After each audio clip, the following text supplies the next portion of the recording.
was completely naked, and there were three alien life forms standing behind me at the head, looking down on me, and I could feel them putting probes in my head.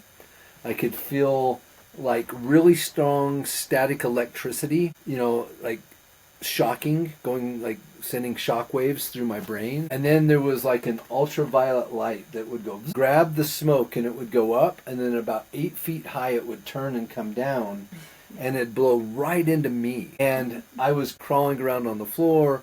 I was trying to avoid the smoke at all costs, and I couldn't. Okay, welcome to what I call casual conversations about the universe. Carousel? What's that? What did you say? Casual conversations about the universe. Right. Yeah. Okay, sure. My name's Matthew. This is my good friend and sister Pili. Say hi. Hi. Hello. And today we're gonna talk about stuff, right? Mm-hmm. Do you know what we're gonna talk about? Not yet. Let's ask. Let's do some smudge first, okay? It's a good way to start. Yep. Just make sure that we're doing everything in good energy. Yes. Smudge up. You, sister. Thank you so much. You're welcome. Mm-hmm. Okay, I thought I would start by telling our friends, our audience, how you and I met. Okay. That is a good one. Yeah, and then after I share my version of the story, you share your version, add in. Mm-hmm. And then from there we can just see where this goes. Mm-hmm. Does that sound okay? Mm-hmm. Okay. So, as many of you know, I had an ayahuasca experience about 5 years ago here locally in the United States, in Utah, not far from where I grew up. I think it was the next year. Mm-hmm. The next year, it was 2022, mm-hmm. that I ended up going to Colombia with a friend of mine. Mm-hmm. A colleague of mine, mm-hmm. and he was pretty insistent on me coming down there. At first, I didn't want to go. Yeah, that happened. Yeah. Yeah, that happened. Yeah. You don't want to. Yeah. I didn't want to go, but then I did, and then you were there. Yes. And I think none of us knew that you were going to be there, but you were there, and so for the audience to understand, in Colombia, the role of a shaman is actually the word taita. Yeah, it's a way to call them because actually taita means something like father. Yeah. It's the father of the community. Yep. To be a taita, for real, a taita. You became a shaman, yes. Yeah. But at the same time, you need to be a leader for the community. You know, you help people, you do stuff. It's like spiritual, politic things. You know what I mean? Sure. Yeah, like a figurehead. Yeah, a figurehead. A leader. Yeah. A leader. For those of us that served in Afghanistan, we would say like a village elder. Mm-hmm. Yeah. Actually, in the Amazon region, that place where Brazil, Peru, Colombia meet up, yeah, mm-hmm. They call them paje. Paje is another way to say the wisdom, the wise people, the titan. They call it paje. Okay. It's another way to say it. Yeah. So we knew that we were going to go down there and do the medicine with taita. Brother, you know what I forgot to tell you? And to tell you, there is Maima. Maima as well. Maima, yeah. Maima is the female. The female version. Yeah. Mm-hmm. I know, and that's a great point, because when we went down there, I only understood that we were going to be meeting with Taita, even though Taita is a role, we just affectionately call him Taita. Mm-hmm. It was you that I didn't understand was going to be there, but once I got there, you and I we really hit it off. And we would spend many hours talking about plant medicine, the Amazon, the plants of the Amazon, different diets for healing. You were teaching me so many things. I felt like my head was exploding. Yeah, too much information. Yeah, it was a lot. Yeah, it was a lot. And not just because we were talking about. For us, in our traditions, the word is so important, brother. So important. It's like we need to honoring our word. You know, yeah. To put your heart, your brain, and your word online with your acts. That is we call word. Yeah. It's not just to talk. Yeah, it's different for us. You know? Yeah. So when we were talking about all that important things like plants and knowledge, we were receiving information, but not just from me or Taita or people there. Yeah. You were receiving information from the jungle, actually. Yes. You know? Yeah. That is another way to receive. Yeah. So you were like receiving a lot. Yeah. So true. I want to finish up and I want to come back to that, but so you and I met at that first retreat. Yes. And then every year since then, I've been coming back and bringing people, sometimes multiple times a year, bringing people to sit with you and Taita. And I think in the future we'll end up visiting you in Medellin. Yeah, at the mountains. Yeah, in the mountains. Yeah, in the mountains. Yes. So that's how I remember meeting you. And then you came last year. Last June, you came here and we did a ceremony over summer solstice. Is that? Yeah. Yeah, we have doing a lot actually, don't you think? Yeah, we've been doing a lot of work. Yeah, a lot of work. We've been doing a lot of work. So yeah, but you're right. You know, I think that like whenever I go, especially to Putumayo, that I feel a sense of the jungle. I feel a sense of like prehistoric energy. Yes. You know, like dinosaur energy. And I also feel a great deal of other life form energy. Yeah. And also, people, grandpas and grandmas talk about this prophecy. Yeah. You know, eagle and condor. Very good. You know, and this is a good way to show people. Yeah, you know, this is happening right now. Yeah, actually, I didn't think of that. Yeah. I didn't think of that. Right now, condor is here. Yeah. You know? Yeah. Medicine from the south are here. Yeah. It's here, sorry, yeah. No, so can I share with the audience about the prophecy, like Pili says, that many grandfathers and grandmothers, many of our ancestors, both in South America and in North America, have had the same vision. And when I say North America, I don't refer to Northern European Americans. I mean like the indigenous Americans. Also, yeah.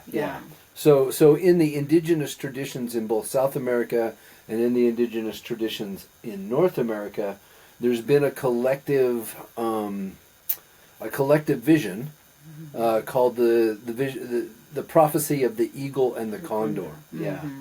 And that's what Pili's referring to. And essentially what the prophecy says is that when the eagle and the condor fly together, that's when the humanity will transition. Yes. Yeah. And that is exactly what's happening now. It's exactly what's happening now. In many sense.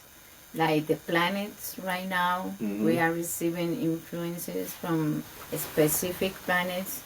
Very deep energy are passing through, the planet actually. And so collective energy right now, it is passing through this transition. Yeah. Okay, so it's normal if right now our feelings hard, we are passing through difficulties, hard situations, but we need to keep the faith, be patient with ourselves. It is important.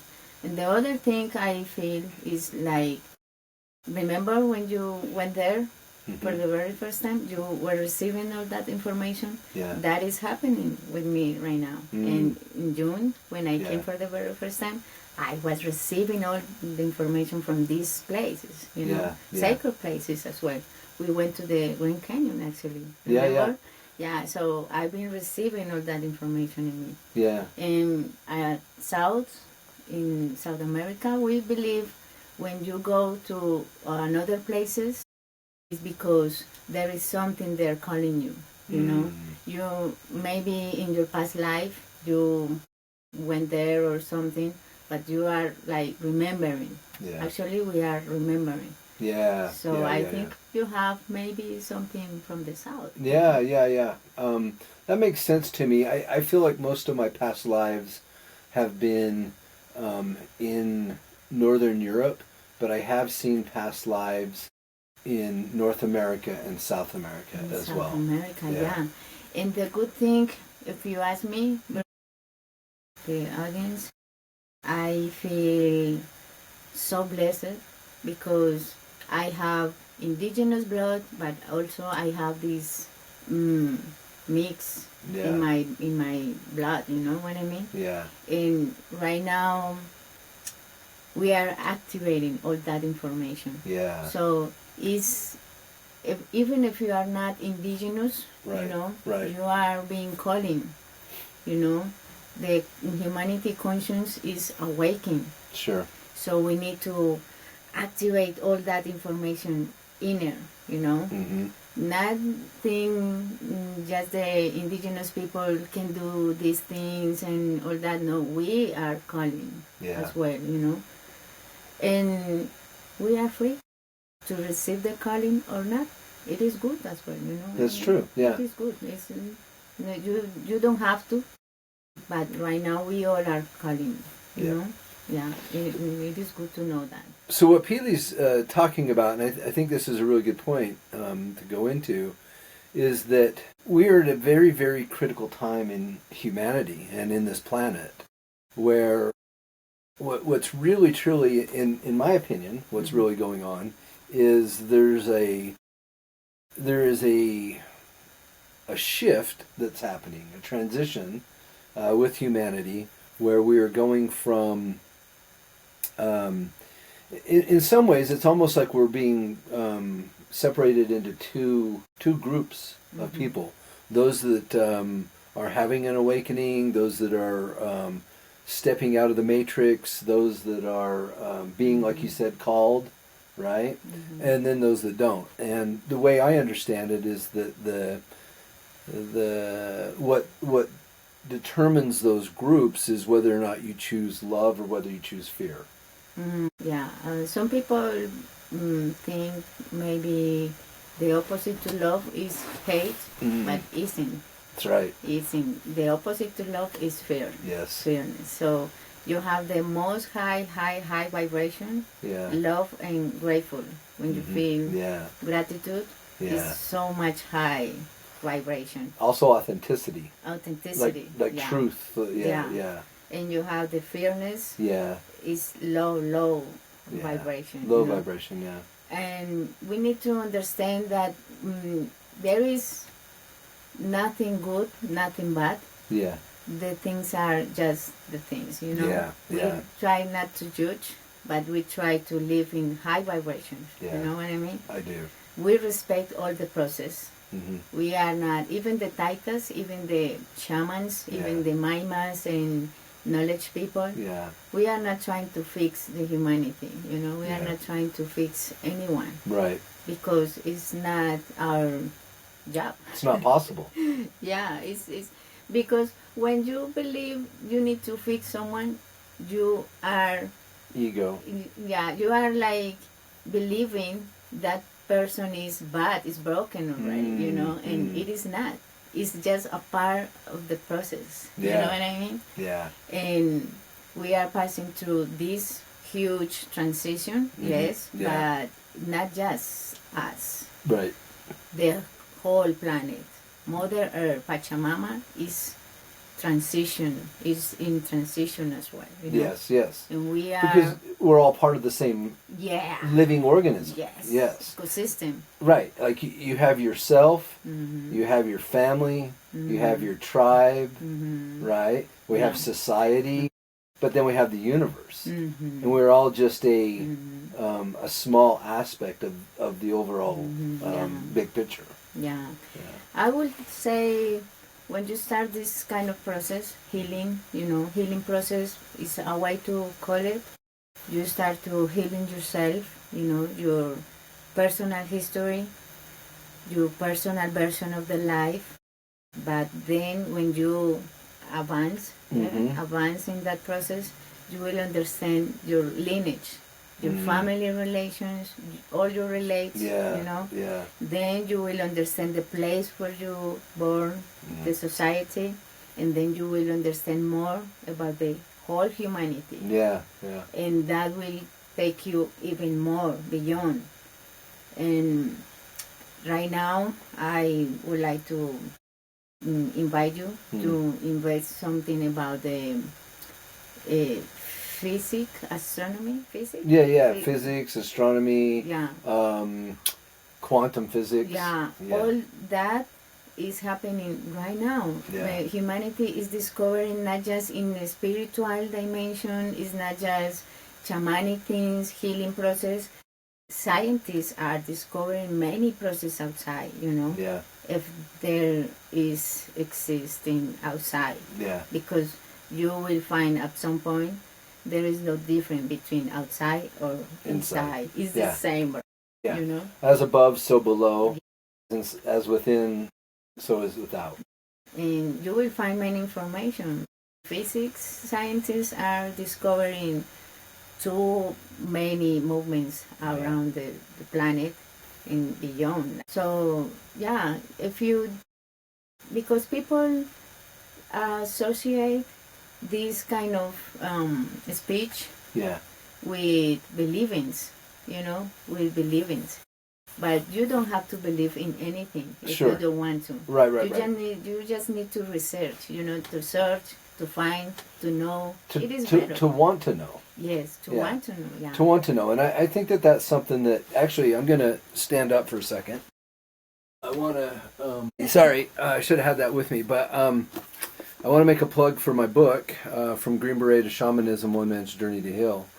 And actually I'm going to read a paragraph at the end of it, because I guess I feel like it's what we're talking about right now. But I said, my invitation to you is to do whatever it takes to wake up, to experience it, to see it, to disprove it or not, to learn your soul contract and account for your karma, to come to a place of knowing that a place of peace and Zen, to use this semester, this is what I refer to these lifetimes as semesters in school, right, until we graduate, right, but to use this semester for what it's meant for. That's what this entire experience, this lifetime, this earth, this universe is for. The end. So I gave you the last half a paragraph there. But yeah, if you'll go out and get a copy of the book, From Green Beret to Shamanism, One Man's Journey to Heal, 100% of the proceeds go to charity. Some of that charity goes to Colombia, to my friend and colleague and my mentor, my sister here, Pili, where we can help them to sustain themselves, help us to bring more people down to Colombia, and also, to be honest with you, reparations. Oh, okay. Yeah. Like, I feel like I do feel like reparations are important.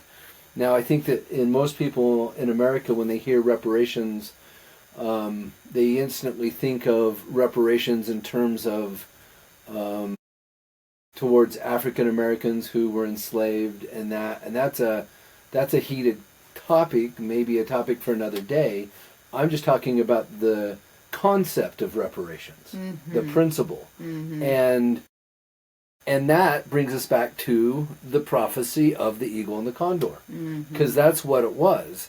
The prophecy, as it is interpreted, is that when white Northern European, Northern Americans who have the resources begin to share those resources with the indigenous cultures, the indigenous cultures are also sharing their wisdom about the plants and ceremony and healing. And when those two things happen simultaneously, we elevate everybody together. Mm-hmm. I want to share something with you, brother. Yeah, please. With you. I know that when she gets that look, it's going to be good. Once. Yeah, this. I've been, because I cannot do this. I don't have too much there. Yeah. Look, I been doing all this way. This path found me when I was 17. Yeah, very young. Now very young. I am 38. Yeah. Brother. I don't know another way to live. You know, it is just me. You know, something I can just say that it is me. But I heard something once about reparation, and look. This person say to me, actually we were taking the medicine, medicine. Ayahuasca, yeah. And this person say something like, when you kill someone, you cannot do anything to repair that. You know? Yeah. That person say that, and I was, hey, I have the medicine here. Everything that you are telling me, I am not just listening with this sense, I am listening with the whole sense I am, you know. So I was, what? So why am I bringing the medicine? Why do we are sharing medicine? Why we are doing all this job? Right. Why? Right. Can you understand that? Yeah, brother? yeah. So I was, no, it doesn't make sense for me. No. I agree with you. Yeah, if that person believes that, I can respect. Yeah, I Sure. can say, okay, yeah, I respect you, but I am not agree. Yeah. And it is not because I know too much about, you know, universe and all that. I keep learning, yes, but the thing I feel in my heart is we are working together for this. It's not just because you kill someone. It's not just because you were bad in you know, in your past life or whatever. It's because right now we are feeling this calling to be together again, like one. Yes. You know. That is so important. If you make it, I feel I make it too. You know. If you made it, I feel I made it too. You know. Yeah. All what you do because you are my brother, I will feel like me doing that. Yeah. You know. That's why I am motivating the people to do their jobs, you know, like me, because I do believe in this. I am pretty sure about it, you know. It's not because someone is judging you, or you kill someone so you are a bad person, or you did this so you are bad, or you are good if you do this, like religions. I don't want to try to talk about that, you know. It's like spirituality doesn't have to be something to save or, you know, yourself. It's just a process, I feel, a process that brings you the opportunity to do something for yourself. And if you do something for yourself, you are doing that for everyone. You know. So it is so important to do our jobs right now, our own jobs, you know. It's the best way I know to service the humanity. You don't need to be a shaman, you don't need to be a special one, because we all are special ones already, you know. So once that person told me that, and I was, no, I don't agree. You know, my job, my mission has a purpose. And I believe in that purpose, you know. Divine gave me this, and I accepted, and now I am working for it, you know. And working for it, and working on it, and, you know. And in it. And in it. Everything. Everything. It is everything. So I really support the reparation ads. I really support. There is many traditions who call that spiritual payments. Spiritual payments, you know. You are not trying to look like the good guy doing good things. Not you are trying to. It's balancing the karma. Yeah, and you are sending a message. Yeah. So if you want to do spiritual payments at home, for example, you could go to the water close and talk with that water spirits, talk with the forest around. You can be in touch. It's easy. You don't need someone give you permission. Right. But it is good to learn the best ways to do it. You know what I mean? Yes. People, our ancestors, already knows how to do it in because they already knows for example, water language, fire language. They already knows how to communicate, send the message. But other way to send a message is to meditate. If you meditate, you will connect with the whole humanity, Yes. And you will send your message, and you also will receive a message. True. Which is, one of the things that I found helpful for me when it comes to meditation is the idea that meditation is another form of prayer. Or prayer is another form of meditation. They're very similar in that sense. Yeah. And I'm gonna tell you this, brother. I don't know if I'm talking too much. No, you're perfect. People in home, we talk a lot, especially we remember we give so much value to our words. Yeah, and you and I have lots of long conversations. Yeah. Look, right now we are living this like neuroscience, neuroscientists. Yeah. Revolution, actually. We are discovering a new ways to see us, to see our brain, to know how our brain is working. Yeah, functioning. Yeah. In the past, we used to believe the brain was the head, like the master or the principal. Yeah. No, now they are discovering the brain and the heart communicate actually. And the belly. Yeah. And the gut. Yeah. We all are related, and it is a good analogy to make with the humanity. We are all part of the same. It's all connected. Yes. Yeah. They believe when you meditate, you are changing your brain functions. Yeah. Yes. When you are praying, you are changing. Yeah. And they discovered this. They found people who do prayers a lot. They have like different brain. Different brain, man. Yes, That is so awesome. Like the nuns and the priests and that people has other way to. Yes. They have different brain. So I'm gonna clarify a little bit of that for Pili. Yeah. Pili has exceptional English. Her English is 10 times better than my Spanish, right? I try to. You try, I know.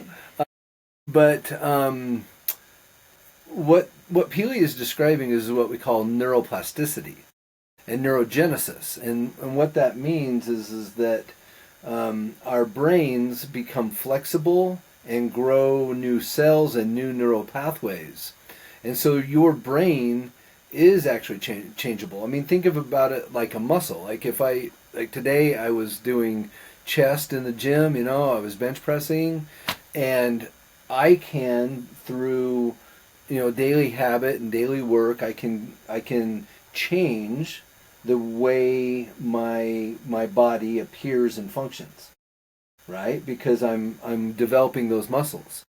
It's the same when we enter into plant medicine, Ayahusca, Yage, psilocybin, all the different plant medicines, acacia, and that's like the gym for your mind, for your brain, because that will bring about its change.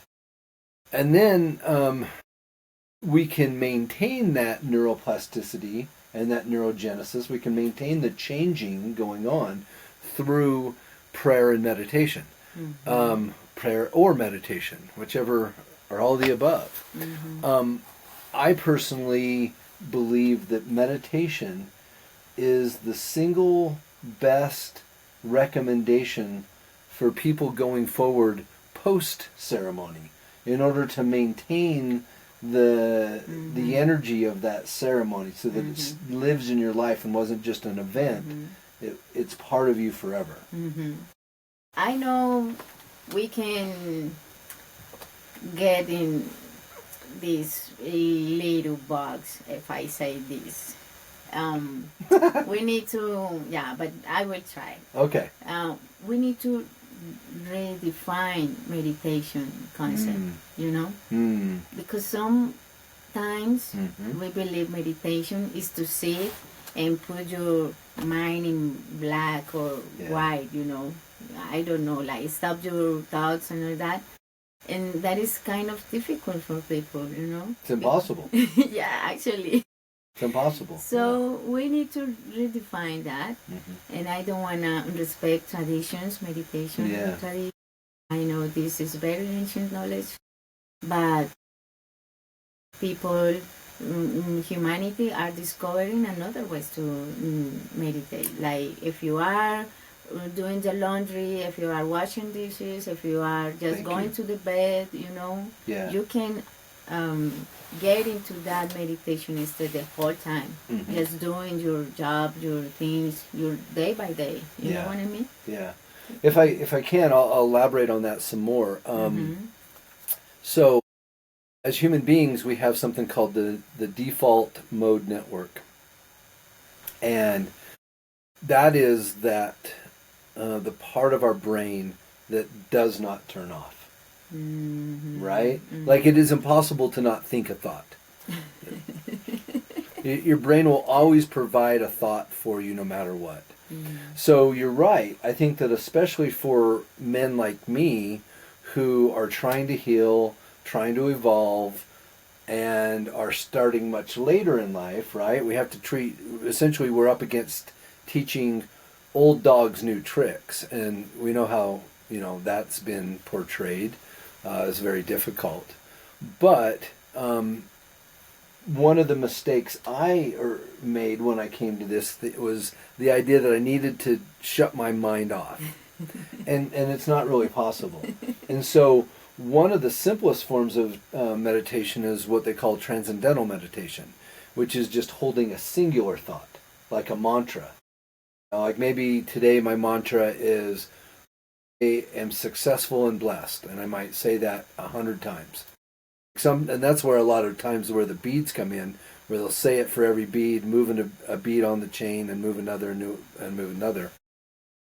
Another one of my heroes is Thich Nhat Hanh, which was a Buddhist monk in Vietnam during the Vietnam War. And he was a pacifist, and he treated both the North Vietnamese as well as the Allies. He didn't see sides, but he talks a lot about walking meditations, like you said, or dishes or laundry or whatever. And there is the karma yoga. Karma yoga is meditating meanwhile you are doing something, with your actions. You are meditating with your actions. So they do service and they are meditating. And the other thing is, which I think is important to know in our homes, for example, it is to understand your brain right now is working like many years ago, Our brain is working like trying to keep us safe from the dangers outside, That is so instinct. But now we know your brain can receive the message from your body. For example, your hands and your face, are two parts too much important for your brain. So if you are feeling so stressful or anxious, you just take 5 minutes, breathe consciously. You don't need to change your conscience, your breathing, but if you want to, you can do it slowly, But pay attention about your face and get softly, like do this and stay there, stay there just a little bit. And your brain will produce endorphins. Your brain will start, okay, we are happy. Your brain will work like you were happy now, you know? It is good to know that. And the other part is your hands. So if you touch your body softly, you know, if you give some love, you know, your brain will, okay, I am safe. Okay, I am happy, you know? You are helping your own brain. You know what I mean? I do. Yeah, so you can do that. It's the two parts of our nervous system, the parasympathetic and the sympathetic. And when you are stressed and when you're going into anxiety, that is the sympathetic nervous system, right? And that's fight or flight.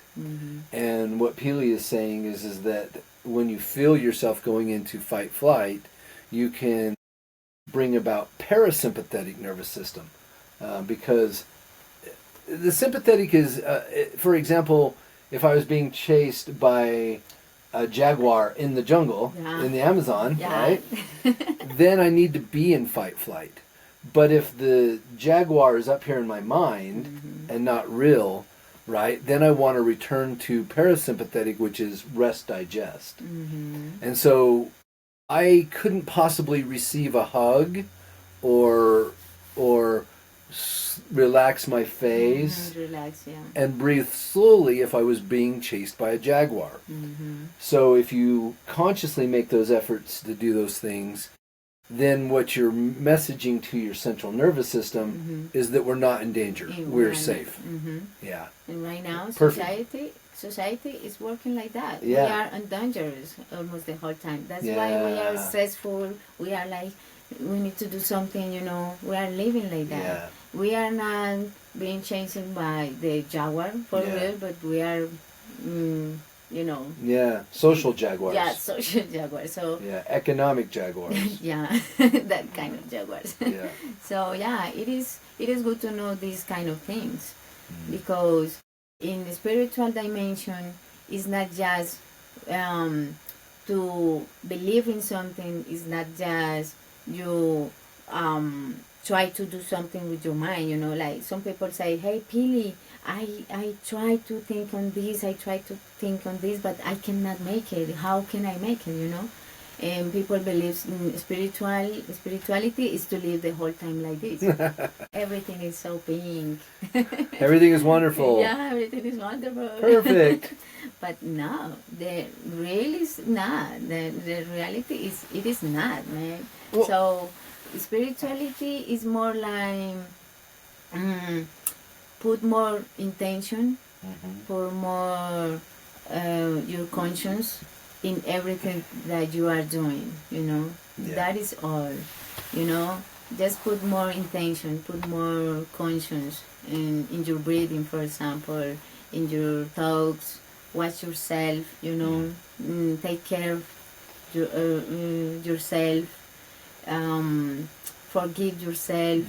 Okay, it is not, you don't need to be like in that kind of heaven, because the heaven is right now. The heaven, you are creating your own reality actually.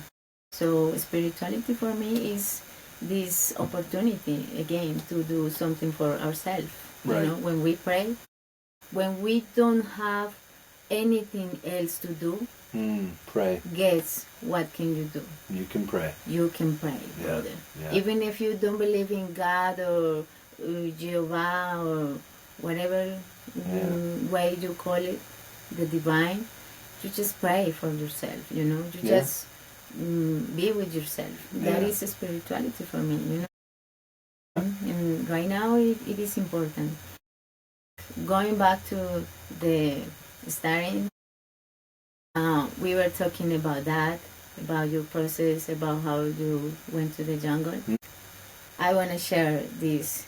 In the ceremonies, we use this knowledge, but some people don't know about neuroscience, for example.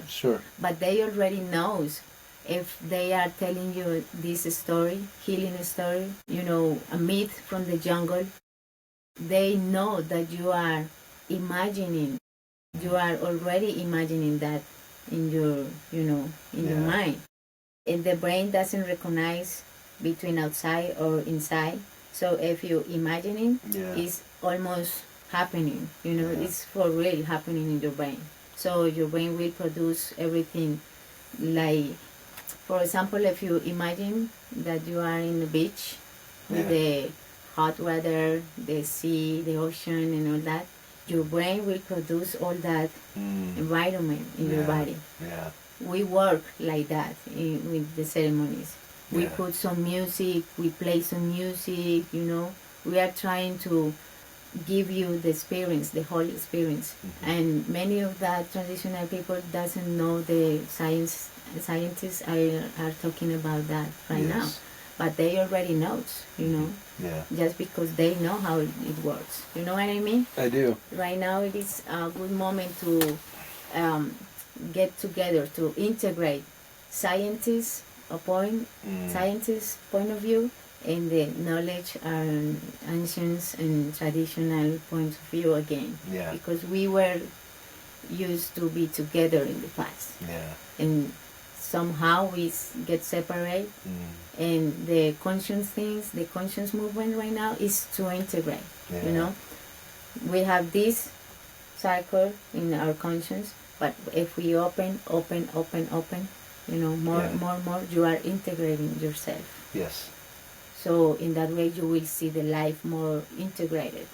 And if you pass in a difficult situation, you will understand this is bigger than me. This is not just these little worries.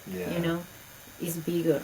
So that will give you the opportunity to trust, to understand that miracles exist. We exist because we are miracles, actually. Yeah. That's great.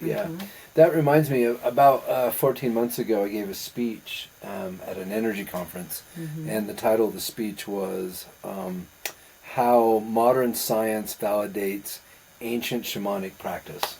You see? Yeah, like the more that the scientists and the quantum physics and string theory and all that, the more of that comes out, the more that we begin to validate these ancient practices that have been held by ancient civilizations, indigenous civilizations. You make a very good point. I call it, in my experience, because I see myself like a searcher. I am just searcher, just a student, I keep learning a lot, or some people say remembering, That's how it felt for me, was remembering. Yeah, remembering. It's like, what were we talking about? Ancient wisdom and modern science are saying the same things. I call it, in my experience, practical spirituality. Practical spirit, Yeah, practical, I don't want to just talk in a beautiful way. I don't want to listen good things, beautiful things, and all that, Yeah, it is good, it is nice, but I do want to put it in practice. How can I put in practice all this knowledge in my life, in my normal day by day? How can I do it? You know what I mean? Because in other way will be just in my mind, will be just speech, Again, the word for us, and to be honoring with our own word, is to put online your brain, your thoughts, your mind, your heart, your words, and your actions. Your actions, Make it real, something like that, Even just a little bit. Even, okay, today I did 5 minutes of conscious breathing. Okay, you made it. Nice, Yeah, it's good. Tomorrow I will do 10, okay, it is good, And more and more and more. Practical spirituality, I call it. I like that. Practical spirituality. Maybe we'll use that for the title. Yeah, we can use that. Why do you think, people? We're figuring this out as we go. We have no script. We have no agenda. I'm not even going to edit this. we're just being. We're just being. What you doing? Being. We're just being. Being. Tell us about the first time you ever drank, and everybody, just so everybody knows, ayahuasca. There's many recipes and traditions and customs around ayahuasca, depending on the location, the tribe, the shaman, the tradition. Yeah, Mm-hmm. but in your tradition, and most predominantly in the Colombian tradition, it's called Yage. Yage. Yeah, Yes. Yage. So Mm-hmm. maybe you can share with us your first time drinking Yage. Okay. Or a time. And then I will tell a short version about how we met. Yeah, yeah. Remember? Of course, and you can Okay, even tell about the ceremony where I wanted to run off into the jungle. Yeah, that was a good one. That was a good one. You always did many funny things. I do. Because the sense of humor at the jungle with traditional people, knowledge people, when they know more and more and more, they get more sense of humor. Yeah. They always are laughing about something. They always. So I found the sense of humor is so important in spirituality, Yeah. And even better if you learn how to laugh about yourself. It is better. Yes, very true. We are not trying to laughing about others. We are laughing about ourselves, actually. And so, when I met the medicine, or the medicine met me, found me, I was 17 and I was studying at the college, psychologist. That's right. I'm sorry to interrupt you.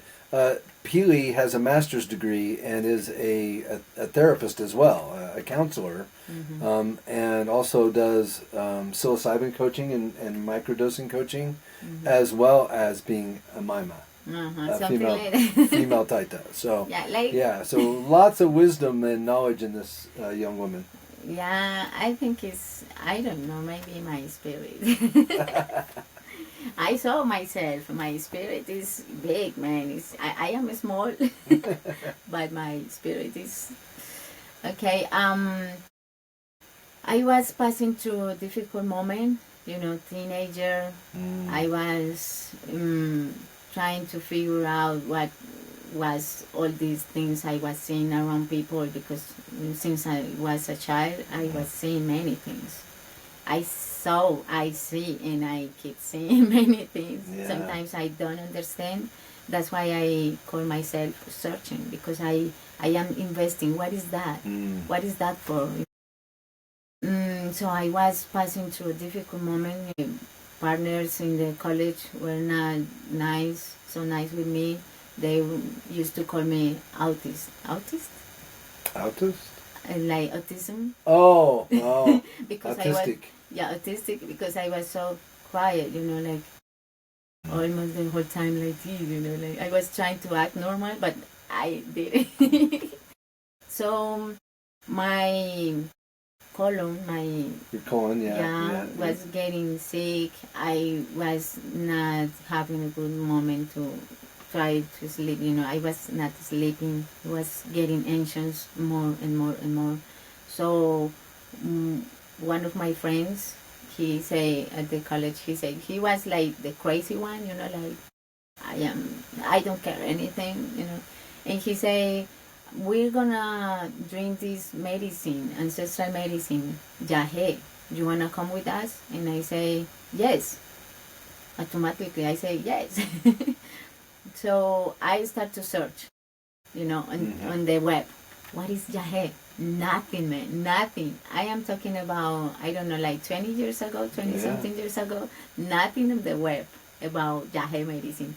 Just this huge book about Yage. It calls Yage, the Last Purgatory. It's huge. Wow. So I didn't make it. I didn't read it before I went to the experience. Speaking of books.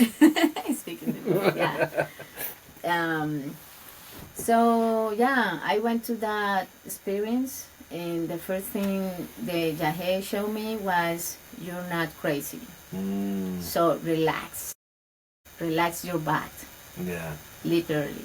You know, because I was doing this. Yeah.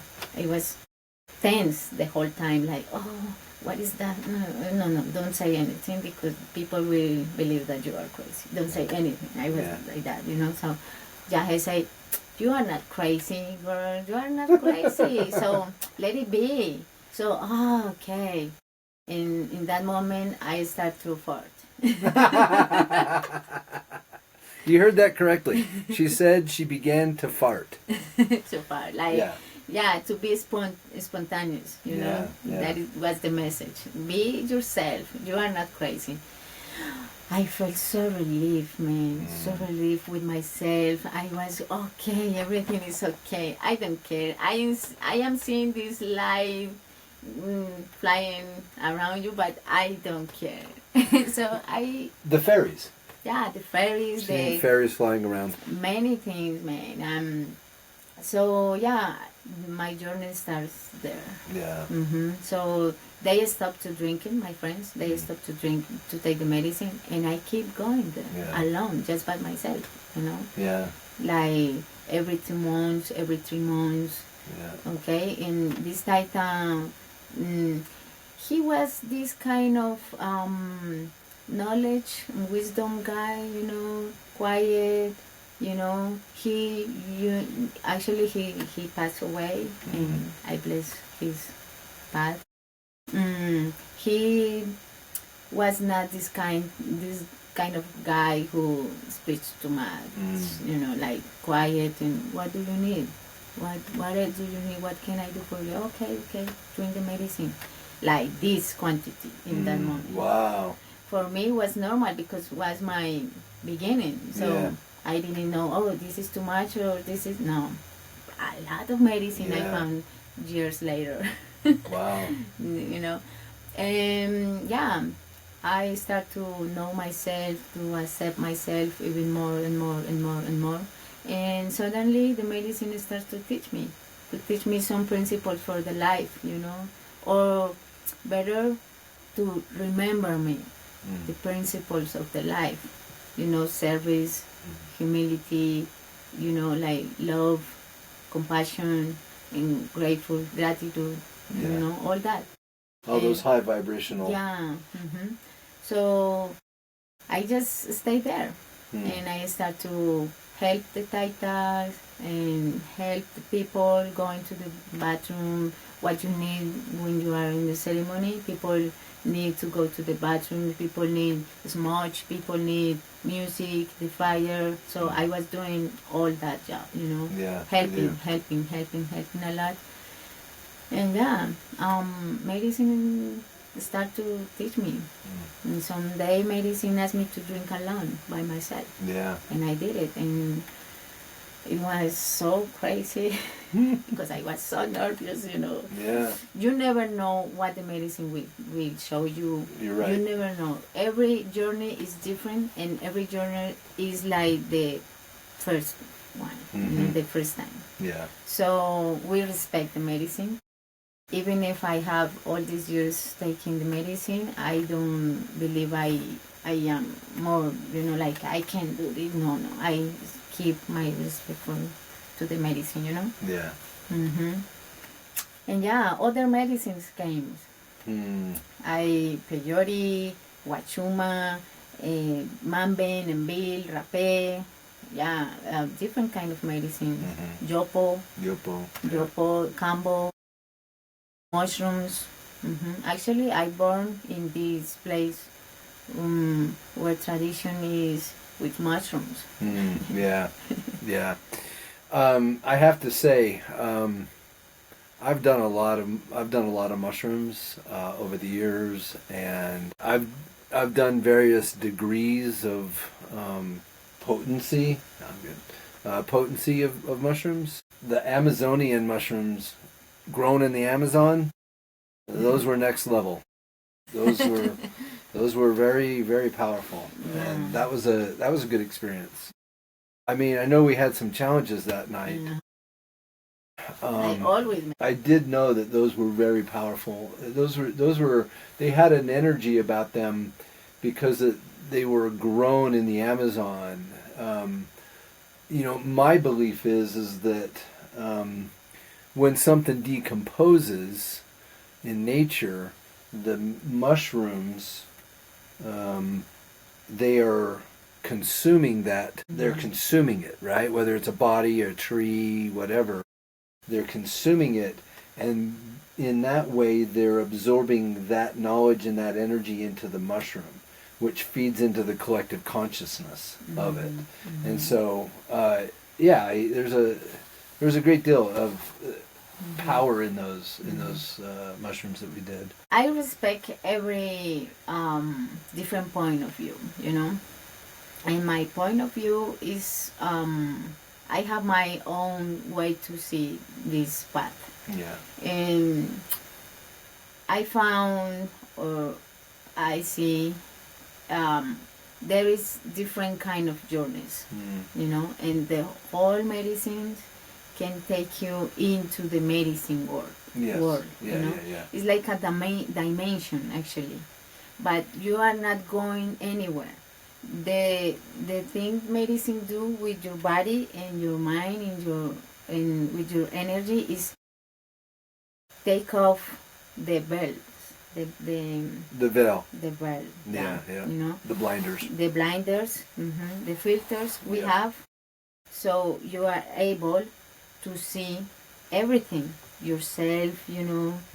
You activate, the medicine can activate all your sense, because we are not having just 5 senses to perception. We have many. Like senses. For example, here we are intimating, not just because I can touch him, it's because his energy is not just his body and my body. If you put your hands there, you will find all your energy around, So when you open that, you can see and you can feel, and at some point you will understand that you are seeing, but not with these eyes. Right. You are feeling, and you can feel back, you can feel in front, and you will see, you will perceive. Perceive is not the same to see or listen. It's the whole experience. It's all, to me, the way I would say it is that all the senses are working together to give you more than taste or touch or sight. Giving more of a insight into the energy of what it is that you're perceiving, because you're not just working with the 5 physical senses. Now you're starting to work with the metaphysical senses as well. Yeah, something like that. And remember that example I gave you with your conscience? You are opening and integrating more and more. So that is the job of the medicine, Yeah. They do that. So when you get into the medicine dimension, you are not going anywhere. You just get into the whole perception, and that is happening the whole time, even right now. Even if you are not taking the medicine, everything is happening now and here, Yeah. So it's just a way to open your perception, Yeah. and you understand. Yeah. You will able to interpret that, all what you are perceiving for your life. So you have this kind of journey. A personal journey is when you are healing yourself, you are seeing and feeling and understanding many things about your own life. But the next level, so way to say it, is when you understand more than yourself. You understand the connection with everything, that is another kind of journey. Yeah. You need to clean your mind, your heart, and your energy to get into that kind of journeys. Precisely. Okay? Yeah. That's why, you can find many chemicals, ways to open that perception, but the difference is the spirit. Yeah. That's why we call it medicine. The medicine who grow us from the mother nature, from the mother earth, Pachamama, give us that medicine. That medicine has a spirit, and that spirit is knowledge. Yeah. It's so ancient, you know, that the spirit knows a lot of things, you know. It's not something that you are imagining, no. A jungle grows the huge trees, the vines of ayahuasca medicine. And that process means that that tree are seeing everything around, even the energy, because they are other way to existence, you know. They are not like humans. They are other spiritual beings. They know. So when you take the medicine, you are getting in touch with this spirit. Actually, and the spirit is getting into your body. And you are able to talk, to listen, to understand. The thing is that the spirits has their own, they have their own way to speak. To show you, you know. I totally agree. I totally agree with everything that you're saying. I agree that the medicine is just a way to open up those senses. That was exactly what happened with me. I don't think that I was in touch with those other senses. I mean, I knew of them, and if you read my book, if you read the story, you know that I was, and then they turned off, and I'd forgotten about that experience, and I'd gone most of my life without them. And then the medicine opened them up wide. I agree that, like you say, that the medicines hold ancient wisdom, and really modern as well, because it's tapping into the collective consciousness of the universe. So there's so many realms and dimensions and information that we can access with these medicines. Everything is evolving. Everything is evolving. Evolving. Like medicine as well.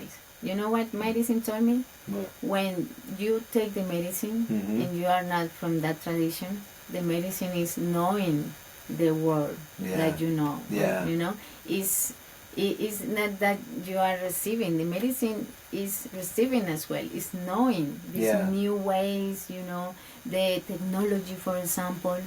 The medicine spirit is picking up on that. Yes, it is. And putting it back in. Yeah. Well, I'll tell you an interesting story. I don't know if I've ever told you this, because you know, I've traveled to and done Yage with Pili many times, but she has not yet done Acacia with me. Not yet. But my medicine is Acacia, and Acacia works on the same molecule. It's a DMT, dimethyltryptamine. And when my mentor was first beginning to work with Acacia, he would pair it with different medicines like psilocybin, like Yage, like LSD. And so that Acacia could absorb all of that information into her collective consciousness as well, so that she could catch up, so to speak, and bring in all that information. It is curious, because at the same time, for example, for us, Yage is like a mirror of your soul. You know, they call it like that. Ayahuasca means mirror of your soul. Mirror of the soul. All what you see is what you are already. You know. You know, one of the things that you said at the very beginning of one of our last ceremonies has stuck with me for a very long time. And you said, all the medicine will show you is yourself. Is yourself. That too could not be more true. I'm going to talk about some people who, let's call them colleagues, and they posted something on social media that essentially said that the plant medicines are, and they were, the thing that they were posting, it wasn't theirs. They reposted somebody else, some other influencer, and this other influencer was saying that ayahuasca was demonic. And I don't doubt that there are sometimes bad actors, bad people in the ayahuasca space, right? But for me, I don't think that I could find a more quick way to connect with God, or, like you said, like to really take off all the filters and see me for myself. And that, like, think of it this way too. It's not just the filters of like, I'm better than you, and then having those stripped away, the ego and seeing myself.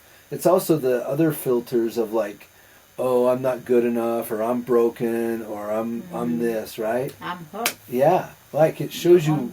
Yeah, it shows you the real you, the one without the negative, and the one without the overinflation as well.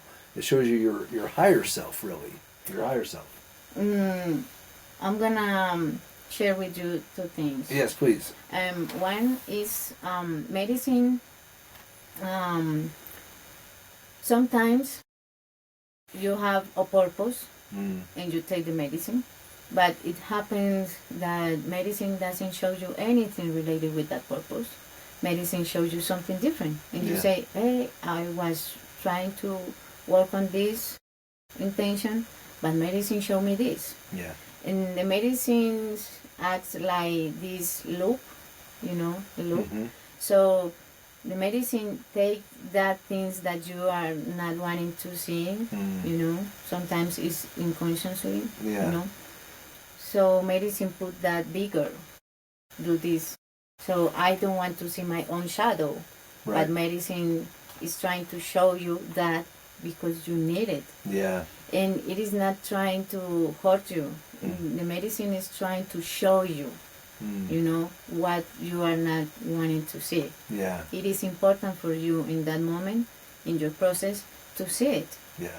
So at some point when you advance in your process, you will understand that everything, it is important in your process. Even if you were acting not good, not so good, was important in your process. Yeah. Everything that you were living in the past was so important to be here and now, sitting there, sharing with me, like me, It's everything. Even the tiny details are so important in your life. So when you say, I don't want this, you are closing and closing and closing.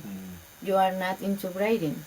When you accept all your experience in your life, even your shadows experiences, even your fearness and insecurities, your hurt, your pain, and everything, you are growing, actually. You are integrating yourself. The spirituality is not trying to take you just in the good things. Yeah. The spirituality, it means everything. You are growing, and we need to do that. Sure. If you stay like this and you say, no, this is bad, I don't want this, you are closing. Yeah. And you will stay like a child. Like a child. The child, they are connected, but they don't know that they are connected. Yes. Already. Yep. That's why we grow. We grow, because we need to. The second thing is we call entheogens. Entheogens, yeah. Is because they has actually a spirit. Yes. Yeah. So you can find many ways to put your conscious state different, to have different conscious state, different kinds.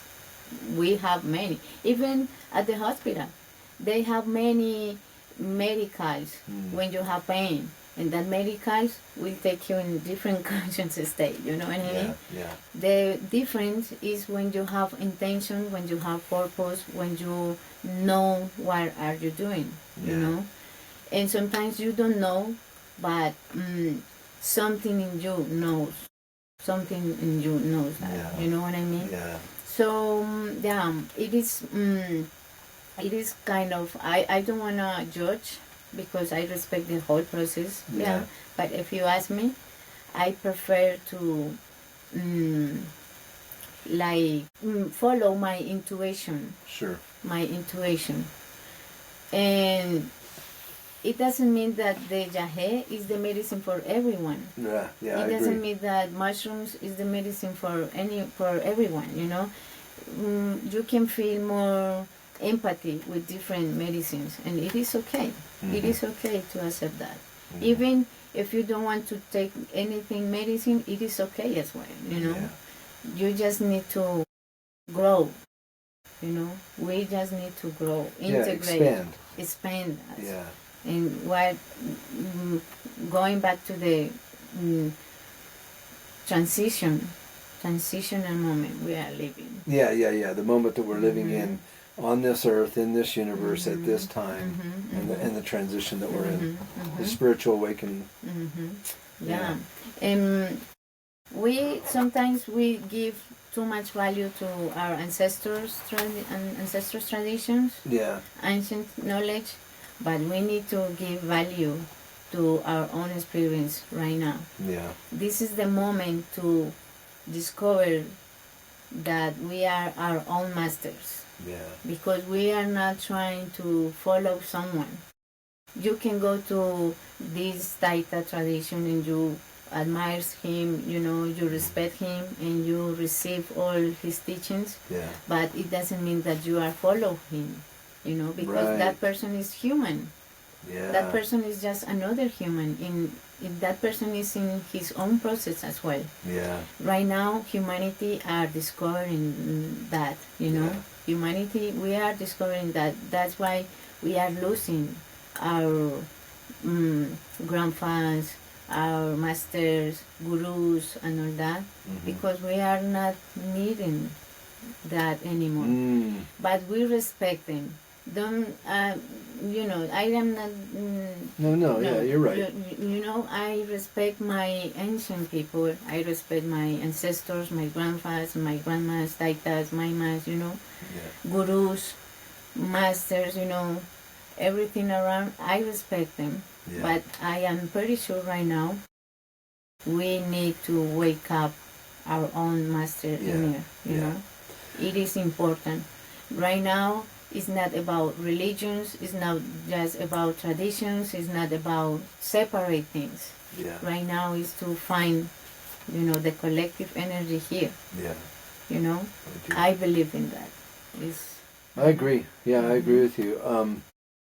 I've always often heard it said that you're your own shaman. You're your own medicine. You're your own healer. And I couldn't believe that more. I think that, like, sometimes in our role, it's like, you know, like when you have to charge a battery on a car that's the battery's dead, right?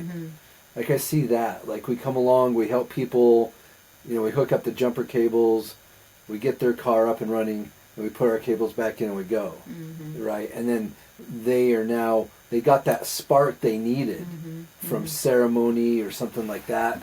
And that spark is what allows them to start a new journey with that greater expansion, more in touch with their intuition and their senses.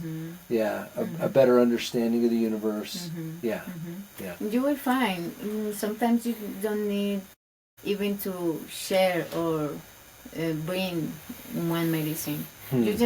Sometimes you just being around, and people will feel something. Maybe a video. A video, for example. Okay, neuroscientists found that when we are in a video, we are synchronizing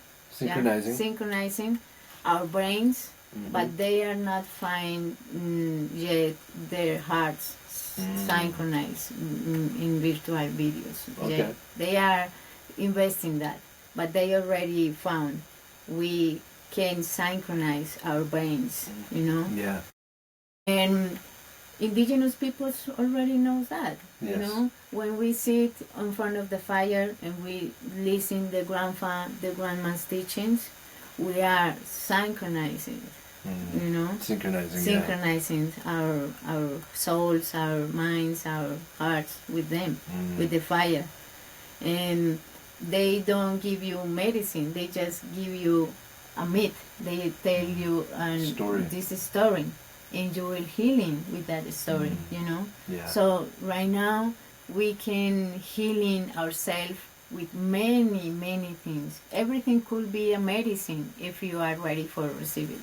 You know, everything. So I am trying to share this idea I have, because sometimes we believe the medicine is the wow, you know, like this shaman is the most shaman, you know, the most important shaman. He's so special. Pili, you are so wise, wisdom, like wise. Or wise. Wise. You have so much knowledge, and you know, and then I fart. A lot of fart jokes today. Yeah, because I say, I am human like you. Yeah. This is not impossible. I am here because you can do it as well. You know, if I made it, you can do it as well. Yeah. So if I can help you, I will do it. With medicine, yes, but hugging you, I will do it. You know. Yeah. And I hope someday when I need a hug, please someone give me a hug. You know. Yeah. If I need help, I will ask for help, you know, because it is normal, man. It is not, I am, you know, superstars or something, you know. We are just normal people doing our job, following our mission, and that's all. Yeah. And some people are musicians, for example. Music is medicine. Yes. They are following their hearts. Yeah. Doing music, doing this kind of material, visual material. Yeah. Writing books. Dancing. Yeah. And there is many medicine around. We just need to open to receive the medicine. Love is everywhere. Yeah. Love is everywhere. Yeah. You know, something like that, I think. So, because if you put your all attention in just one thing, you will be like this. But if you open, oh my God, this tree, this forest, this wind, this water, this fire, everything around. And you will put many good things around you at home, like flowers, like water, like crystals, because you feel better when you have these kind of things at home, you know? Yeah, absolutely. Sorry, let me move my foot. Do you wanna tell them about one of my journeys? Oh yeah. And I'll tell you guys.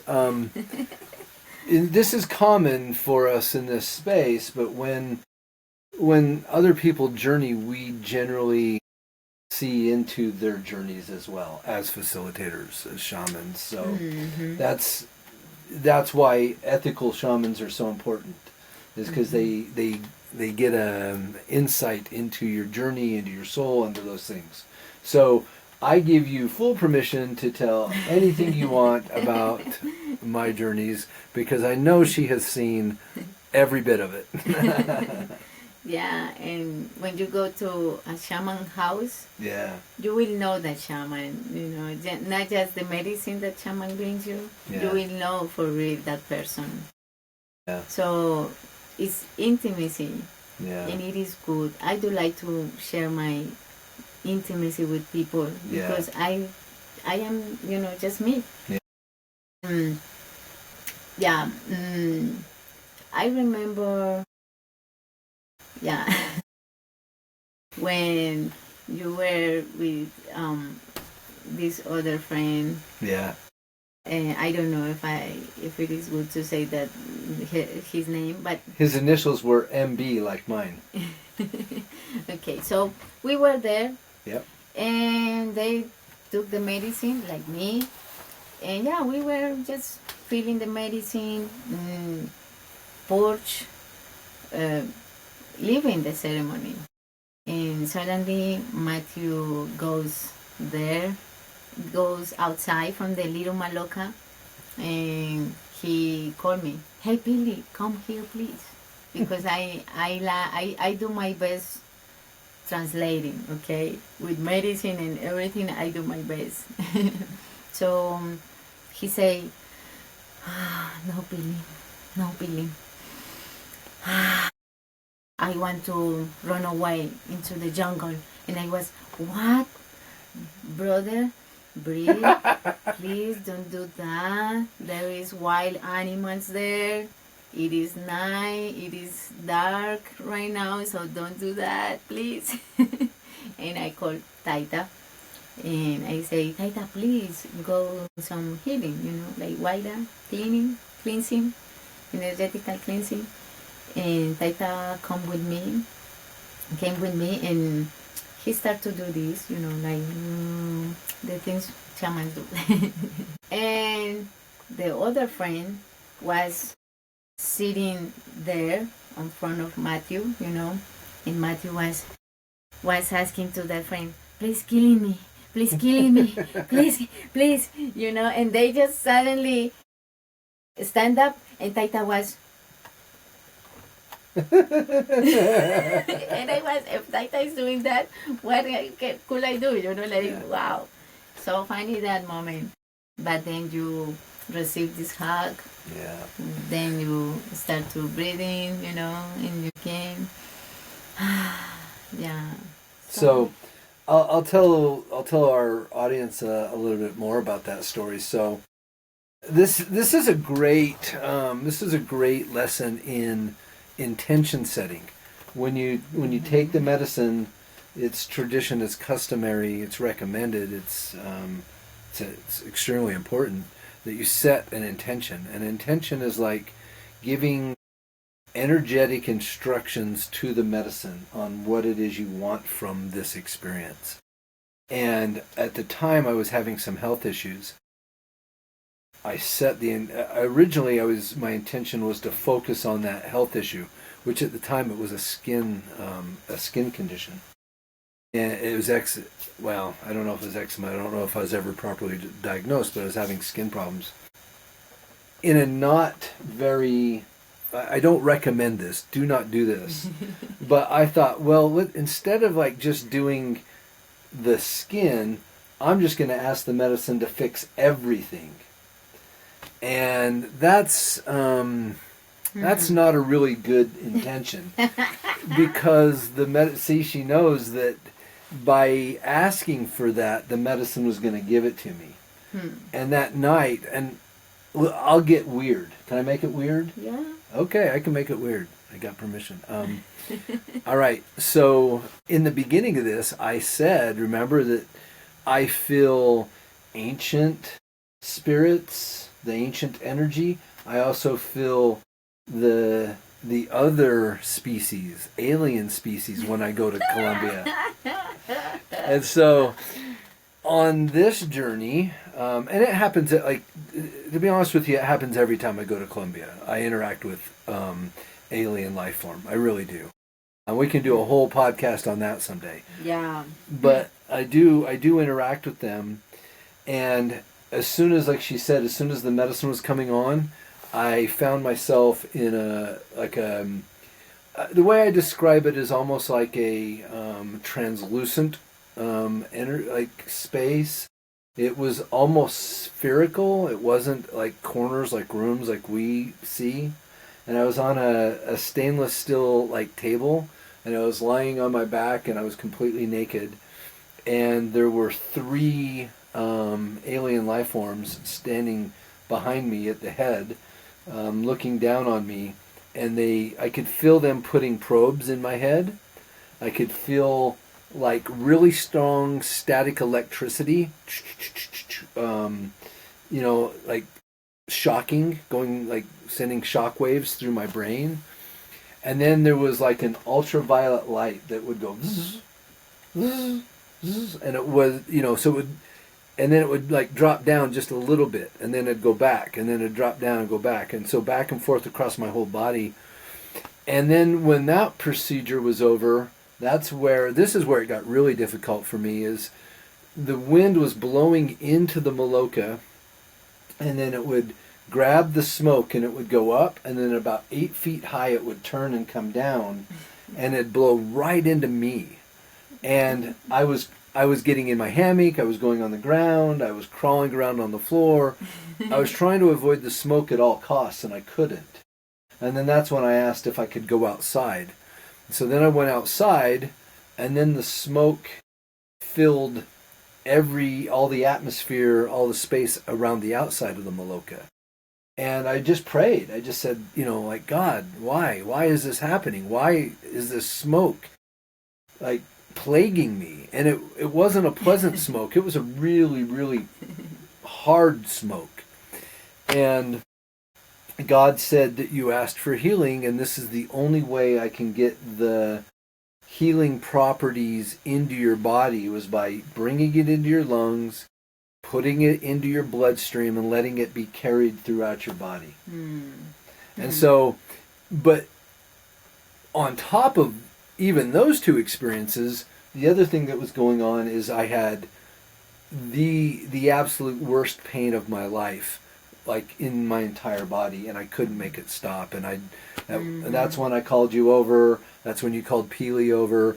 And then ultimately, the person that she's talking about, and I don't want to use his name because I don't have his permission yet, but he's one of my closest friends, I'll tell you that. And he came over, and I told him what was going on, and he did what a brother would do. He said, "You asked for this, now drink your medicine and take it like a man." And that wasn't the hug, like you talked about needing hugs. Sometimes we need hugs, and sometimes we need brutal honesty. Yeah, sometimes we need it, yeah.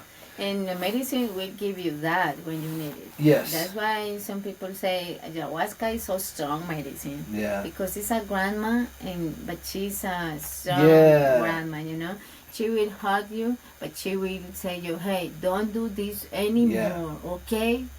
Like that. And that's a really good point. Like, it is referred to as the grandmother, and that metaphor works for me really well because my grandmother, right?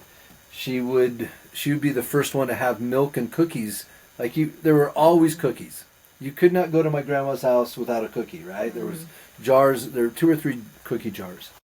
But she also kept a wooden stick on the fridge, and she would be the first to whip my ass if I needed it. If you need it, yeah. And so Yage is like that. It contains both those energies. Yeah. And it is the same actually because it's with love. Yeah. Medicine is not trying to hurt you, but medicine is trying to teach you something. Yes. And sometimes we are rejecting that teaching. Yeah. So she's trying to give you that teaching because you are needing. Yeah, she'll either give you the carrot or the stick.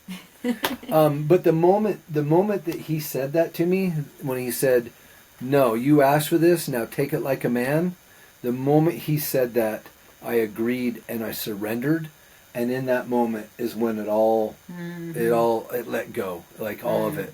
By the end of that night, I was completely naked, lying in the mud because it was raining too, and the medicine has a special way to teach you sometimes. Like she will take you to that place where you are not comfortable. Yeah. When you get anger easily, that moment, that point where you just lose control and all that.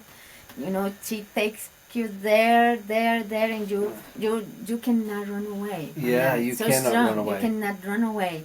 But after that, she will teach you how to calm down yourself, Yeah. Because you need to live that experience. You need to, okay, I am not comfortable, and when I am not comfortable, I get mad, I get anger, whatever, So she's taking you there to see the way to calm down again, like how to recover yourself again. Yeah. You understand that after the experience. Yes. But in that moment, you are like, no, I don't want this. You are fighting. You are fighting. But then she will, okay, you are doing this. Then she teaches you. Yeah. She's teaching you. Like, you have this big house, okay? Yeah. This big house, and it is your first time going there. You open the door, yeah, everything is easy right now. Till there, you are in control, you know. But she is pushing you to go to the, how do you say that, the basement.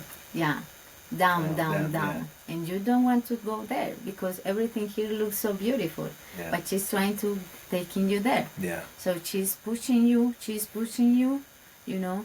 But now you are able to know how to go there and come back. Yeah. Now you know the road to do it, you know? Yeah. That is a way to teach. Yeah. This is a way the medicine shows you the things, true. you know, something like that.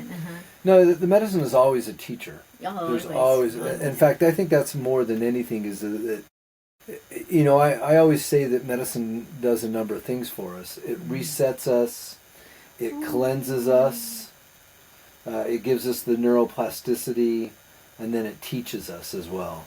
Mm-hmm. And so those four things are pretty much universal throughout all medicines and all ceremonies. Yeah, physical body, emotional body, mental body, spiritual body. Yeah. Now we are getting into another. Oneness. The fifth element, the fifth body. The fifth, the fifth element. Mm-hmm. Yeah, precisely. Mm-hmm. Which is what we're talking about with the transition too, and the oneness of everything. Yeah, precisely. You know what I found, meanwhile we are talking about this, because medicine already knows, you know, medicine is almost like, I do this analogy. We have a cloud. Yeah. And that cloud is pure knowledge. Everything our ancestors live, knowledge is there. Everything we are living is there. Even the future is there. But at the same time, we are writing that. Yeah. We are feeding that cloud. Yeah. It's not done, but it is done. Yeah. So medicine is like that. Medicine already knows, but medicine is evaluating, receiving, expanding more and more. So when you receive from that cloud the information you need, you don't have to do the same work, the same job, the same process over and over. That our ancestors did to understand that. Yeah. Now you receive that information easily if you want to, if you decide, because it's everywhere. And you are able to do something different and feed that cloud again. Yeah. In other place in the planet, other people could receive that knowledge and they will be able to do something different and feed that cloud again. Yeah. But the knowledge is already growth, but the knowledge is grinding at the same time. It's like there is, I am the dreamer and I am the dream. Yeah. Yeah. Something like that. Yeah. Interesting. The medicine is the same. Mm-hmm. The medicine is showing you, but at the same time it's teaching you. You know, it's showing you. Yeah. You know, it's showing you, but at the same time it's teaching you something new. Beautiful. It's paradox for me. It is paradox. When I got to the paradox, I just tell myself, okay, this is a paradox. I don't need to understand this. Yeah. Like, how could be when I go too much inside of me, I need to go outside. Suddenly I understand the humanity process. And when I go too much outside and I say, oh, this is all collective process, something in me goes back inside again. Yeah. How could that is possible? It's because it's the same. It's not different between inner and outer. And outer. Yeah, in fact, the same. My other mentor spent years trying to teach me that principle. Yeah, I know. I'm a slow learner. But the easiest way for me to describe it, and oh, by the way, I'm going to write another book on this topic pretty soon. But the easiest way for me to describe it is that really, truly, the universe is just a big mirror. And so then the medicine is a mirror too. But everything that's going on your inside is just a reflection of what's going on the outside. And what's going on the outside is just a reflection of what's going on the inside. When you get into that room, yeah, you don't know where is up, where is down, yeah, where is out, where is in nothing. It's the same. It's the same. It's emptiness. And it is everything at the same time. Yeah. It's, It, when you go there. Well, and you have to understand, I have 4 mentors. Actually, I got 5 mentors. Pili's my mentor too. Mini mentor. Your mini mentor. But another one of my mentors, says it this way. He says that I am both simultaneously nothing at all and the center of the universe at the same time. Look, I'm gonna share this with you, okay? Yeah. This is so intimacy for me, and I do like to share it. Yeah. But sometimes I I don't share it too much, but I do it when I feel comfortable. Okay, well, thank you. And look, you know this is going to go out. Us, okay?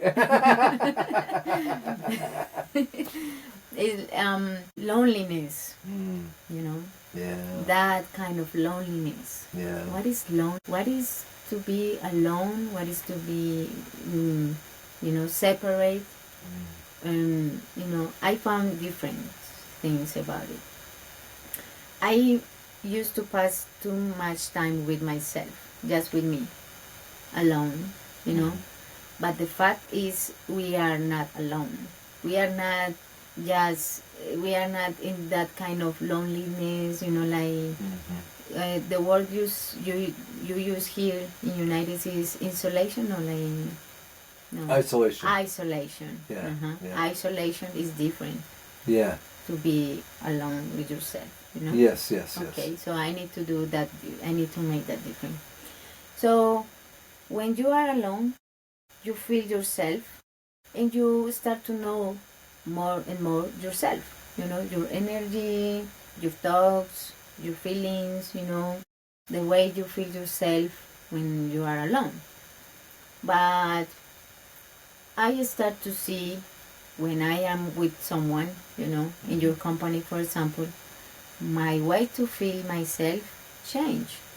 So I say, I was experimenting. I do like to experiment, Yeah.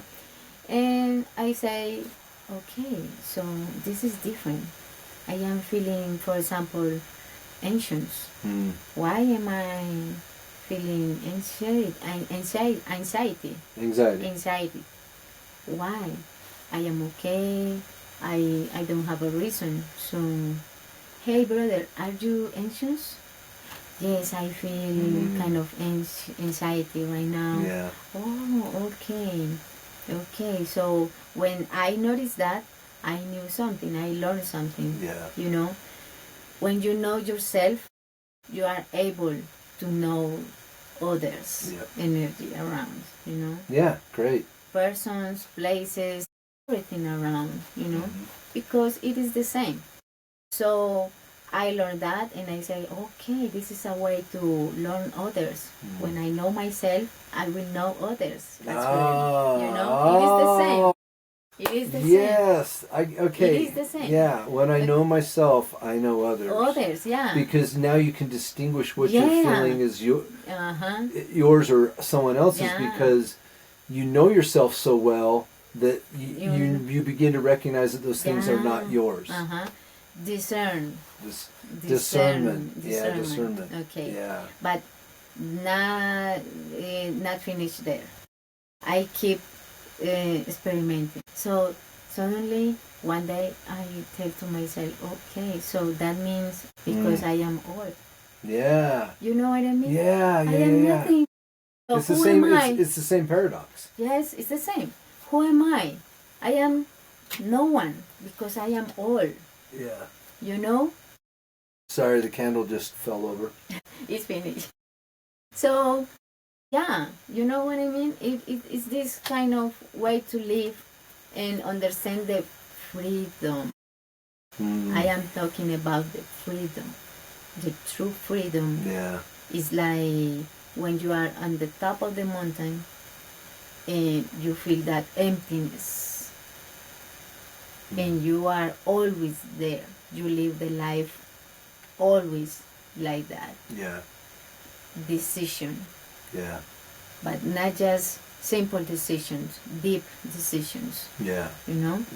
You live when you are free, when you know the freedom, you know? You always are like, everything is new. But I already knew that. I already know that. You know what I mean? Everything is so new. Everything around myself, you, everything, every and each experience is new one. But it is the same at the same time. So freedom is so deep. But first we need to clean, because our bodies, our minds, our feelings, our own personal history is already conquisted. Conquisted? Conquisted? Like when the people came here and conquistadors. Conquistadors. Like conquered. Conquered. Yeah, the past is our, Yeah, we have our minds. Yeah. With thoughts from others. You know? Others teach us how to think. Others teach us how to feel, how to do, how to be. You know? So we need to recognize that and find our own way to talk, to think, to feel, to share, to be. Authenticity. So freedom and authenticity are two concepts very close, you know? And when you put that in practice, I think that they're almost identical. They're almost the same. The same, yeah. And when you get there, some people will, hey, the time, why are you not planning your whole year? Why are you not planning your tasks day by day? And I said, I don't know, because I don't know anything, man. I go, please, be compassionate with me, because I don't know anything. I am just living, and I try. We're just being. I try to do my best, but sometimes you know, in that moment is when you get outside from. And you will not be the same. Never. You'll never be. You'll never be the same again. And people will ask. Society will ask you to be the same, but you cannot, because you don't know how to get there anymore. You know, I don't know how to go back. No, I know. So, it's like, okay, I am here and I am living. I do my best, and I try to use my thoughts to create reality, and I hear my heart. You know what I mean? I try to do my best. Sometimes it's not easy. People, sometimes it's not easy. If I knew it, the whole responsibility, for example, when you bring medicine, before I take it, I will, you know, in that moment, hey, no, I don't want to do that. No, man, let me free, you know, I don't want to take that responsibility. But now, I am on it, so I need to accept the responsibility. And to be free is a responsibility too, as well, you know. You take care about your feelings, about your thoughts, about all what you are creating every moment. People sometimes doesn't want to take that responsibility because it's easy to do it like, no, it's because my parents, I am like this because my parents, because I have this childhood, hard childhood, and it's because them, you know, it's not my fault. Right. And it's not your fault, but your responsibility. But it is your responsibility. You know what I mean? Oh, that's some deep that's some deep wisdom right there. Because we are legitimately like people are legitimately harmed, and other people are at fault for causing that harm, right? Sometimes we are harmed, and sometimes we're the harmer. And But either way, regardless of which side of that equation on, it's our responsibility to take responsibility to correct it. And that brings us back to, to reparations too. Yeah, back into that topic. Yeah. In that point, freedom means that you are not blaming yourself anymore, because in that understanding, there is no way to put responsibilities outside or to say like I am a good person or I am a bad person. Yeah. No, because everything has a purpose. Yeah. Everything, man, everything, even the things you don't want to in your life, has a purpose. Well, I think that at a minimum, the purpose of everything, every relationship, every moment, everything going on in your life comes down to, this is my teacher. Mm-hmm. This is my teacher. Mm-hmm. Right? Mm-hmm. And the teacher doesn't have compassion. Not always. The teacher will kick your ass. Yeah. Bang. Yeah. Yesterday, I can't remember what it was. I came across something in social media, and it stung a little bit. And then I had to say, it's just my teacher showing me another part of me that needs healing and work, another place for me to take responsibility and accountability, because I can't take responsibility for you and your healing, which is another thing that we've talked about today. And you see the whole view. When you get in top of the mountain, you can see the whole view. It is good, but you can see like a sickness into the society thinking, society, the way the society works, the illnesses, is sick, is sick right now. The world is sick right now. It's sick right now. But we cannot just say, okay, the society is sick, so it's bad. Fault. It's not my fault. No. It's like, okay, I can see that, but the thing I can do is healing myself. Yeah, me.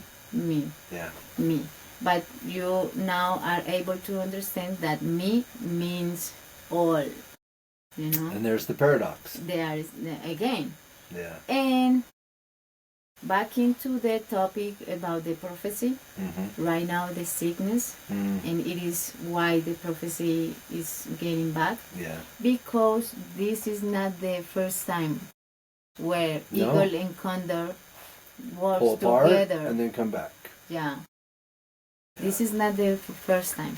So now my ancestors, my grandfathers, they used to tell us about this sickness, about this huge snake, consumism. Consumism? When you consume. Oh, consumerism. Consumerism. Yeah. Consumerism. It is the sickness, the principal sickness, collective sickness. And we're all addicted to it. So we just cannot say, okay, we are addicted and everything is happening for a reason, so it is okay. You could say that, it is okay. Because that makes you some kind of humble. Yeah. But at the same time, humble means that you take care about your responsibility. I think another way of saying it is what Ram Dass said. And Ram Dass says, the only way that I can heal you is to heal me. You see? Many people already know that. So we are discovering what is discovered already. You know what I mean? So we have about 10 minutes left before we run out of time, because I only have the basic package and I can only do 2 hours. Okay. All right. Okay. Live and unscripted, folks. All right. So anything you'd like to say in the last 10 minutes? Anything you want the world to know or share? Between us? Just between you, me, and the rest of the world. Okay, I hope so. My experience, my mission, because I am not trying to fix anything or anyone. I am just trying to share my mission, and my mission is to be myself. Yeah. And what I do like. Yeah. I do like to share. I do like to learn. I do like to help people, help myself, receive help. And yeah, I am just following my heart. If I can help you, just let me know. Reach out. Put your hands up, and I will do my best. Yeah. Maybe what we can do is we can put some ways for you to, for people to contact you. Yeah, we could do that. Okay, we can do that. We might I'll put some other things down below. Look again. Yeah, I have to mention it. Okay. The last 10 minutes. All right, last 10 minutes. This just in quiet. But no, from Green Beret to Shamanism, One Man's Journey to the Hill. You can find it on Amazon, and you can find it on, if you can't get it at your local library, your local bookstore, your independent bookstore, ask for it, okay? It is available for wholesale to people like that. And again, 100% of the proceeds go to getting veterans into ceremony, getting veterans down to Colombia, taking care of my family in Colombia, and work like that. I have to put in the obligatory comment, like, share, follow. Okay, on social media, I'm known. It's at Awake Green Beret, the name of this channel. And the reason for that, again, even if there's any monetization that comes from that, it'll go back into this. 100% of the proceeds of everything I'm doing go back into this. I can tell you, yeah, it is true. It is true. It's a way to help us, because I think our missions are, Eagle Condor. Yeah. So, may I say donations as well? Yeah. We receive all that. I was going to put that. I'll put something in there so that if people want to donate directly to you, they can. Okay. I'll put that in the comments below as well.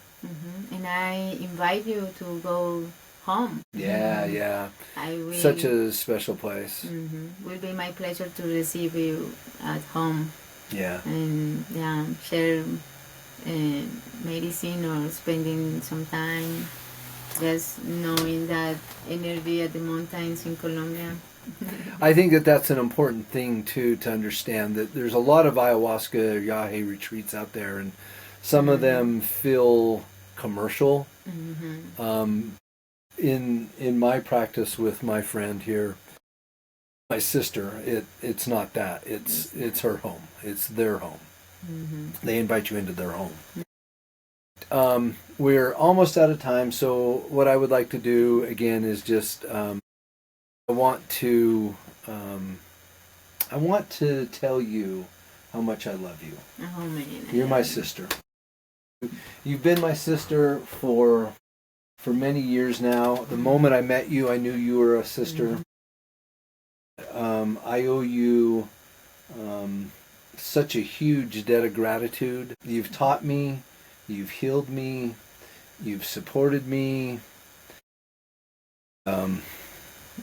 It's an honor to have you in my home and in my shamanic space, and I just have the utmost love and respect for you, and I couldn't do this without you. So one more time. One more time.